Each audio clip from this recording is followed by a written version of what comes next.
اور دنیا کا فیوچر آپ کو سمجھ آئے گا۔ بات یہ ہے کہ روس اس لیول پر مجبور کیوں ہوا ہے؟ یعنی مطلب ایک ملک ہے نا، وہ دوسرے کی مدد کرتا ہے، کچھ گیو اینڈ ٹیک پر ہی مدد کرتا ہے، تو جس لیول کی مدد ہوتی ہے اس سے ہم اندازہ لگاتے ہیں کہ اس کو کتنی ضرورت ہے۔ وہ پھر اس مثال کے طور پہ سادہ الفاظ میں، روس آیا سیریا میں اور اس کو کنونس کیا پیوٹن کو، جنرل قاسم سلیمانی نے، اور کیوں کس بات کے اوپر کنونس کیا کہ جب امریکہ بیٹھا ہوا ہے تو آپ کی بھی پریزنس ہونی چاہیے، وگرنہ امریکہ تو پورے مڈل ایسٹ کے اوپر غالب ہو جائے گا۔ تو اس چیز نے پیوٹن کو کنونس کیا کہ ہاں ہماری بھی پریزنس وہاں پر ہونی چاہیے۔ تو وہ آیا دیکھیں ہر کنٹری کا اپنا ذاتی مفاد ہوتا ہے۔ یہ فارن پالیسی کا سب سے بڑا رول یہ ہے، دنیا کا سب سے بڑا رول یہ ہے کہ کوئی ملک دوسرے ملک کا دوست نہیں ہوتا ہے، یہاں پر ذاتی مفادات کے اوپر فیصلے ہوتے ہیں، ہر کنٹری کا اپنا انٹرسٹ ہوتا ہے، اور یہ جو الائنسز بنتے ہیں یہ میوچل انٹرسٹ کے اوپر بنتے ہیں کہ جب دو کنٹریز کا یا اس سے زیادہ کنٹریز کا مفاد سیم ہو جاتا ہے۔ جیسے نیٹو ہے، اب نیٹو کا مفاد کیا ہے کہ رشیا کو جو ہے وہ ہرانا یا رشیا کو نقصان پہنچانا، یہ نیٹو کا مفاد ہے، اور سب کا کولیکٹیو ایک سیکیورٹی، یہ نیٹو کا مفاد ہے۔ تو اتنے زیادہ ملک جو ہے وہ ایک ہی انٹرسٹ کے اوپر اکٹھے ہیں۔ تو میٹر یہ کرتا ہے کہ کون سا ملک کتنا بڑا سٹیپ لے رہا ہے اور اس کے پیچھے عوامل کیا ہیں۔ اب دیکھیے جو روس نیوکلیر بنانے میں مدد کر رہا ہے تو یہ کوئی وہ اپنی اکانومی کو سٹرونگ کرنے کے لیے کر رہا ہے، یعنی روس مجبور کیسے ہوا ہے، یہ اصل سوال ہے نا کہ روس اس لیول کے اوپر کس طرح پہنچ گیا ہے۔ وہ روس جو پچھلی 1.5 دہائی سے ایران کو فائٹر جیٹس نہیں دے رہا ہے، ایران 2007 سے کوشش کر رہا ہے رشیا سے فائٹر جیٹس لینے کی جو کہ اس کو نہیں مل رہے ہیں۔ ایران کب سے S-400 لینے کی کئی سالوں سے کوشش کر رہا تھا جو اس کو نہیں مل رہا تھا، جو ابھی ملا ہے یہ پچھلے مہینے اسماعیل ہانیہ کو جب ٹارگٹ کیا گیا تو اس کے بعد یہ S-400 کئی سالوں کے بعد یہ ملا ہے، اور ہنگامی صورتحال میں، اور فائٹر جیٹس ابھی تک نہیں ملے، اور کب سے ایران کوشش کر رہا ہے، لیکن روس نہیں، کوئی ویسے خیرات میں تھوڑی دینے، پیسے دے کر لینے نا، لیکن روس نہیں دے رہا۔ تو فائٹر جیٹس تو چھوٹی چیز ہے، S-400 تو چھوٹی چیز ہے، سب سے اوپر تو نیوکلیر ہے۔ تو اب روس کیوں مجبور ہوا کہ وہ نیوکلیر بنانے میں اس وقت ہیلپ کر رہا ہے؟ اس کا مطلب یہ ہے کہ اس کے پیچھے جو موٹیوز ہیں، جو ڈائریکٹیوز ہیں جس نے روس کو اس مقام کے اوپر لایا کہ وہ ایران کی اس حد تک ہیلپ کر رہا ہے، سب سے بڑا جو پیچھے عوامل ہے وہ ان کا اپنا سروائیول ہے۔ آپ دیکھیں کہ روس ویتنام کی مدد کیوں کر رہا ہے نیوکلیر بنانے میں؟ نیوکلیر بنانے میں روس ویتنام کی بھی مدد کر رہا ہے، اور پیوٹن کی آپ ساری ایکٹیویٹیز دیکھیں تو اس میں آپ کو یہ ساری چیز نظر آئے گی۔ اصل میں روس اس وقت اپنے سروائیول کی جنگ لڑ رہا ہے۔ جب اس نے عراق وار لڑی تبھی وہ سروائیول کی اس کی جنگ نہیں تھی، باقی جو جنگیں لڑی وہ بھی اس کے سروائیول کی جنگ نہیں تھی، یہ والی جنگ اس کی سروائیول کی جنگ ہے۔ اگر وہ ہارا تو رشیا نہیں ہوگا، جیسے USSR سے رشیا بنانا تو یہ رشیا سے کچھ اور ہی بن کر سامنے آئے گا۔ یہ وہ جنگ ہے جو رشیا لڑ رہا ہے۔ تو اپنی بقا سے، اپنی سیولائزیشن کو بچانے سے، اپنے لوگوں کو بچانے سے تو اوپر کوئی چیز نہیں ہو سکتی، تو اس لیے وہ اپنا سب کچھ داؤ پر لگانے کے لیے تیار ہے، اپنی ٹیکنالوجی، اپنے وسائل اور اپنا تمام جو کچھ اس کے پاس ہے وہ اپنے کسی ٹرسٹ وردی اتحادی کو دینے کے لیے وہ تیار ہو چکا ہے جو ماضی میں وہ تیار نہیں تھا، کیونکہ پیچھے اس کے مقصد بہت بڑا ہے۔ بھائی رشیا ہی نہیں بچے گا تو کیا کرنا ہے اس نے؟ تو جب نیٹو اس حد تک فیصلہ کر چکا ہے تو پھر رشیا بھی مجبور ہوا ہے۔ اب میں بلومبرگ کی رپورٹ آپ کے سامنے رکھتا ہوں، اس کے بعد آپ کو مزید اس چیز کا اندازہ ہوگا۔ بلومبرگ نے یہ کنفرم کیا کہ یہ کچھ ہو رہا ہے، ویسٹ میں کھلبلی مچی ہوئی ہے۔ Russia has increased its cooperation with Iran in recent months regarding Tehran's ambitions to obtain nuclear weapons۔ Russia نے بہت بڑے لیول کے اوپر کوپریشن بڑھا دیا ہے، تہران جو چاہتا ہے اپنا نیوکلیر بنانا اس کے لیے۔ Washington and London are concerned that Moscow is sharing information with Tehran that could bring it closer to building nuclear weapon in exchange for Iranian ballistic missiles۔ ٹھیک ہے کہ جو انفارمیشن رشیا دے رہا ہے ایران کو یہ بہت ہیلپ فل ہوگی کہ بہت جلد ایران اپنا نیوکلیر پروگرام کمپلیٹ کر سکتا ہے۔ اچھا، اور یہ جو بائیڈن اور سٹرمر کی ملاقات ہوئی ہے اس میں بھی یہ بات ڈسکس ہوئی ہے۔ Biden and Starmer discuss Russian Iranian cooperation on nuclear weapons during their meeting at the White House. یہ مدعا وہاں پر انڈر ڈسکشن آیا ہے کہ یہ جو رشیا اور ایران کا کوآپریشن ہے اور وہ نیوکلیر حاصل کرنے جا رہے ہیں تو اس کے اوپر ہمیں کچھ اقدامات جو ہے وہ اٹھانے ہوں گے۔ اب ناظرین اگین یہ ورلڈ وار کا سائن کس طرح سے ہے؟ یہ گلوبل وار کا سائن اس طرح سے ہے کہ یو ایس، اسرائیل اور برطانیہ یہ کسی صورت ایران کو نیوکلیر ویپن حاصل نہیں کرنے دیں گے اور اس چیز کو کبھی بھی ایکسیپٹ نہیں کریں گے۔ اس کو روکنے کے لیے ایئرز اینڈ ایئرز میں بہت سارے معاملات ہوئے ہیں۔ ایرانی سائنٹسٹ کو اٹیک کیا گیا، ایران کے اوپر اتنی سینکشنز لگائی گئیں کہ وہ گننا بھی مشکل ہے۔ تو جب اپنے سارے ہتھیار اور سارے حربے استعمال کرنے کے باوجود وہ ایران کو نہیں روک پائے، ایران آگے بڑھ رہا ہے، ترقی بھی کر رہا ہے، اکانومی بھی گرو ہو رہی ہے، عسکری طور پر بھی طاقتور ہو رہا ہے اور اب وہ نیوکلیر بھی بنانے جا رہا ہے۔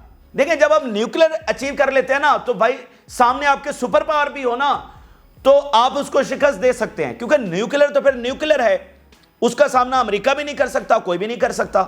تو کنونشنلی تو آپ اس کو ہرا سکتے ہیں، یعنی امریکہ کنونشنلی کسی کو ہرا سکتا ہے، لیکن اگر اس کے پاس نیوکلیر ہو تو نیوکلیر کو کیسے ہرائے گا؟ تو یہ وہ چیز ہوگی کہ جب ایران مطلب وہ پاورفل ہو جائے گا، اس لیول کا پاورفل ہو جائے گا کہ یہ سارے مل کر بھی ایران کا کچھ نہیں بگاڑ سکتے۔ تو یہ تینوں ممالک کبھی بھی ایران کو یہ نہیں کرنے دیں گے۔ اب جتنا کچھ وہ کر سکتے تھے انہوں نے وہ کر لیا۔ اب اگلا حربہ یہ ہے کہ مطلب اگلا حربہ جنگ ہی رہ گیا نا، سینکشنز لگا لیں، اس کے راستے بند کر لیے، اس کی اکانومی کو نقصان پہنچا لیا، اس کے لوگوں کو بیکورڈ رکھنے کی اور سارا کچھ کر لیا۔ تو آخری آپشن وہ جنگ کا رہ جاتا ہے نا۔ تو یہ جو پاور شفٹ آئے گا، یعنی اسرائیل کو براہ راست خطرہ ایران سے ہے، وہ کھل کر کہتا ہے کہ اس کا سب سے بڑا دشمن ایران ہے، اور بالکل ایران چاہتا ہے اسرائیل کا خاتمہ۔ واحد اسلامی ملک ایران ہے جو سرکاری سطح کے اوپر کہتا ہے کہ وہ اسرائیل کو ختم کرے گا۔ آج کسی اسلامی ملک کی یہ پالیسی نہیں ہے، انکلوڈنگ پاکستان کی بھی نہیں ہے، کسی کی بھی نہیں ہے جو سرکاری سطح کے اوپر کہتا ہے کہ وہ اسرائیل کا خاتمہ کرے گا۔ اس وقت ایران ہے جو ٹو اسٹیٹ کو نہیں مانتا، تو ان کو سب سے بڑا خطرہ ایران سے ہے، تو وہ ہر صورت میں اٹیک کرنے کے لیے جائیں گے۔ ٹھیک ہے، مطلب اس کے بعد کوئی آپشن نہیں ہے۔ یہ جو ہے نا، یہ ایسا ایک چیز ہوگی کہ وہ اس کو روکنے کے لیے آخری حد تک جائیں گے، اور آخری حد جنگ ہے، کیونکہ اس سے پہلے تمام حدیں ویسٹ نے ٹرائی کر لی ہیں۔ تو اصل میں ناظرین بات یہ ہے کہ دنیا میں وہ تبدیلی آ رہی ہے جو کچھ دہائیوں اور صدیوں کے بعد آتی ہے، کہ جب دنیا یکسر تبدیل ہو جاتی ہے، ایک نئی دنیا وجود میں آ جاتی ہے۔ جیسے 20ویں صدی کی دنیا اور تھی اور 21ویں صدی کی دنیا اور ہے، ٹھیک ہے؟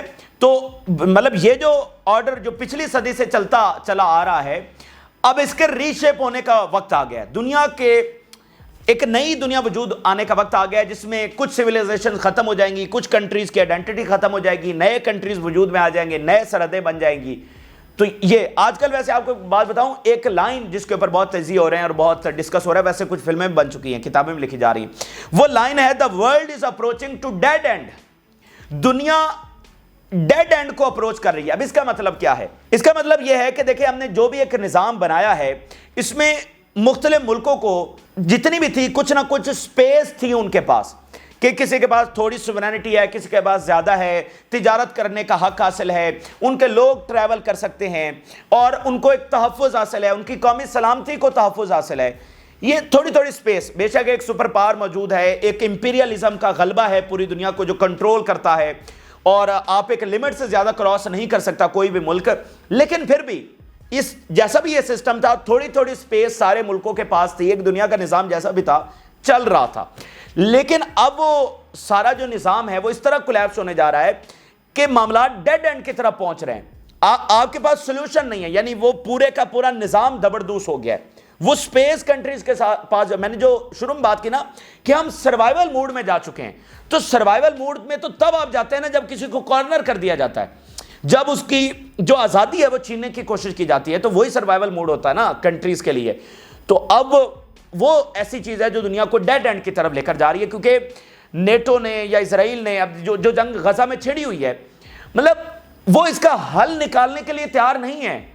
مطلب وہ اس بات کو نہیں سمجھ رہے کہ یہاں پر 4-5 ملین پیلسٹینین کو وہ مار دیں گے اور کچھ بھی نہیں ہوگا، مطلب یہ کیسے پاسبل ہے؟ لیکن وہ اس کے اوپر نہیں دھیان دے رہے اور کوئی میننگ فل مذاکرات کرنے کے لیے تیار نہیں، اور کہتے ہیں کہ نہیں ہم تو کریں گے۔ تو اس سے انہوں نے دنیا کو یہ خطرات لاحق کر دیے ہیں، دنیا کو گلوبل وار کی طرف دھکیل دیا ہے، کیونکہ یہ اتنی کھلے عام اور اتنی بدماشی کے ساتھ آپ نہیں کر سکتے ہیں، ٹھیک ہے، تو یہ میں نے تھوڑا سا تفصیلی آپ کو سمجھانے کی کوشش کی ہے کہ اصل میں یہ معاملات اب کس طرف جا رہے ہیں، اور مطلب اس سے واپسی ہمیں نظر نہیں آ رہی. اب جو کچھ ہو چکا ہے یوکرین میں، مڈل ایسٹ میں، اب اس سے بات آگے ہی جائے گی. اور آگے جیسے اب ایران، دیکھیں ایران اب اپنا نیوکلیر کا فیصلہ کبھی بھی ریورس کرنے والا نہیں ہے، کیونکہ اس کو پتہ چل چکا ہے کہ امریکہ نے جو اس کے ساتھ ڈیل کی، اور ویسٹ کبھی بھی سنسیئر نہیں ہوگا اس کے ساتھ، ٹھیک ہے، تو اس کو نیوکلیر حاصل کرنا ہی کرنا ہے. اب وہ کبھی بھی پیچھے نہیں ہٹے گا. ایران کو یہ حملہ اگر 4 مہینے بھی ڈیلے کرنا پڑا تو وہ کرے گا، لیکن نیوکلیر بنا کر، تو میں نے آپ کو بتا دیا اگر نیوکلیر کی طرف وہ قریب پہنچ رہا ہے تو ویسٹ خاموش نہیں بیٹھے گا. ٹھیک ہے، اب یہاں پر البتہ میں ایک بات ضرور بتا دوں کہ سعودی عرب اس وقت بڑی مشکل پوزیشن میں ہے، کیونکہ سعودی عرب جو اور باقی جو سارا کیمپ ہے وہ تو مطلب ایران اور ان کی دشمنی، اور سعودی عرب اور باقی عرب جو ہیں وہ اسرائیل کے ساتھ اتحاد بنانے جا رہے تھے اگینسٹ ایران. یہ جو تعاون ہو رہا تھا یہ اگینسٹ ایران تھا. اب سعودی عرب اسرائیل سے بھی تو وہ کوپریشن اور نارملائزیشن نہیں کر سکتا ہے، اور امریکہ کی حالت بھی سامنے ہے کہ امریکہ تو واضح طور پہ اسرائیل کے ساتھ کھڑا رہے گا. تو اب پھر اس کے پاس کیا سپیس بچتی ہے؟ ہر دن وہ اپنی گراؤنڈ لوز کر رہا ہے، ہر دن اس کی کریڈیبلٹی لوز ہو رہی ہے کہ اس کا اس گلوبل ایشو میں، جو کہ اصل میں عربز کا ایشو ہے، اس میں کیا اس کا کردار ہے. تو اس کو بہت جلد یہ فیصلے کرنے ہوں گے اور ریئل پریشر پٹ کرنا ہوگا اور ریئل ایکشن لینا ہوگا، ورنہ سعودی عرب بہت کچھ اس وقت لوز کر رہا ہے، اور اس کے پاس کوئی آپشن نہیں ہے سوائے اس کے کہ وہ ایسٹ کے کیمپ میں آئے اور یہاں پر آ کر اپنی جو لیڈرشپ رول ہے اس کو آگے بڑھائے. ویسٹ کے کیمپ میں، اب ویسٹ کا کیمپ میں تو اسرائیل ہے نا، ویسٹ کے کیمپ میں تو وہ تب جائے گا جیسے امریکہ نے کہا کہ ہم سعودی عرب سے ڈیفینس معاہدہ تب کریں گے جب سعودی عرب اسرائیل سے نارملائزیشن کرے گا. تو سعودی عرب تو اس وقت اسرائیل سے نارملائزیشن نہیں کر سکتا ہے، تو وہاں اس کے لیے دروازے بند ہو چکے ہیں، تو یہ مشرق کے بلاک میں اس کو آنا ہی پڑے گا. بہرحال بات تھوڑی سی لمبی ہو گئی، لیکن یہ اتنے خطرناک اب حالات دنیا کے بن رہے ہیں کہ تھوڑا سا میں نے آپ کو اس کا اوور ویو بتانے کی کوشش کی ہے کہ صرف یہ خبر کہ ایران کا نیوکلیر بنانا اور اس میں روس کی مدد، اس کے کتنی ڈائمنشنز ہیں، اور ابھی تو میں نے بہت مختصراً آپ کے سامنے یہ رکھنے کی کوشش کی ہے. اب ناظرین، عراق کے حوالے سے یہ خبر سامنے آ رہی ہے کہ عراق نے حیفا کو اٹیک کیا ہے ڈرونز کے ساتھ، اور عراق سے یہ اناؤنسمنٹ ہوئی ہے کہ وہ اپنے حملے ایسکلیٹ کرنے جا رہے ہیں. یمن سے 4 ہیڈ لائنز میں آپ کے سامنے رکھنے جا رہا ہوں جو ادھر سے نتن یاہو نے اناؤنس کیا کہ وہ حملہ کرنے جا رہا ہے اور یمن کو ہیوی پرائز پے کرنا پڑے گی، یہ جو وہ دھمکیاں لگاتا رہتا ہے. تو یمن سے 4 statements: we are ready for any reaction and whoever attacks us will also pay the price. ہم کسی بھی ریئیکشن کے لیے تیار ہیں، کسی بھی پاسبلٹی کے لیے تیار ہیں، اور جو بھی ہم پر اٹیک کرے گا اس کو پرائز پے کرنا پڑے گی. There are other stages in our operations to support the Palestinian resistance. اور پھر انہوں نے کہا کہ بڑی امپورٹنٹ بات کہ ہم جو حملے کرتے ہیں وہ پیلسٹینین ریزسٹنس کے ساتھ کوپریشن اور کوارڈینیشن کے ساتھ کرتے ہیں. We continue to coordinate with the Palestinian resistance to make our operations effective. اب پیلسٹینین جو ریزسٹنس ہے وہ حزب اللہ نہیں ہے، حزب اللہ پیلسٹینین ریزسٹنس نہیں ہے. پیلسٹینین ریزسٹنس میں حماس آتی ہے اور اس میں اسلامک جہاد آتی ہے، یعنی جو فلسطینی تنظیم ہے. حزب اللہ تو فلسطینی تنظیم نہیں ہے. تو وہ کہہ رہے ہیں حماس کے ساتھ ہماری کوارڈینیشن ہے اپنے حملے کرنے کے لیے. The most prominent, the coming is greater, it is introduction to what is coming from the axis. یہ آج 4 ہیڈ لائنز ہیں، انہوں نے کہا ہے کہ جو آ رہا ہے دیٹ از گریٹر، اور اس کے لیے جو ہے انتظار کیا جائے، بہت پرومیننٹ ہوگا. فلسطینی تنظیموں نے اور باقی تنظیموں نے بہت اپریشیٹ کیا یمن کے اس حملے کو. پیلسٹینین فیکشنز ہیل یمنی میزائل اسٹرائک آن تل اویو. ابو عبیدہ کی اسٹیٹمنٹ سامنے آئی ہے، 2 اسٹیٹمنٹ میں آپ سے شیئر کرتا ہوں. This entity is too weak to expand the war to new fronts from which it will receive thousands of missiles and many surprises. کہ تھاؤزنڈز آف، ادھر یمن کہہ رہا ہے کہ ہم کوارڈینیشن کے ساتھ کرتے ہیں حماس سے، اور ابو عبیدہ کہہ رہا ہے کہ تھاؤزنڈز آف میزائل آنے والے ہیں اور مینی سرپرائزز جو ہیں وہ اسرائیل کے لیے آنے والے ہیں. thousands of missiles. The Zionist entity is still drowning in the Gaza quagmire, and today it and its allies are failing to thwart or intercept a single missile. ایک طرف اسرائیل غزہ کے دلدل میں ہم اس کو جو ہے وہ گاڑ رہے ہیں، اور دوسری طرف اسرائیل اور اس کے اتحادی ایک سنگل میزائل کو بھی روکنے میں ناکام ہو چکے ہیں۔ اس کے ساتھ ناظرین غزہ سے بڑی خبر یہ سامنے آ رہی ہے کہ غزہ میں لڑائی جاری ہے اور اسرائیلی فوجیوں کی بڑی تعداد میں ہلاکتوں کی خبریں آ رہی ہیں۔ اب یہ انٹرسٹنگ خبر اس لیے ہے، عام خبر اس لیے ہے کہ اسرائیل نے ابھی 3 دن پہلے یہ دعویٰ کیا ہے کہ اس نے رفح بریگیڈ کو ہرا دیا ہے، جس کے اوپر کسی نے یقین نہیں کیا۔ اب رفح سے خبریں آئی ہیں کہ رفح میں اسرائیلی فوجی بڑی تعداد میں مارے گئے۔ Al Qassam execute complex Rafah operation, Israeli occupied troops killed and wounded.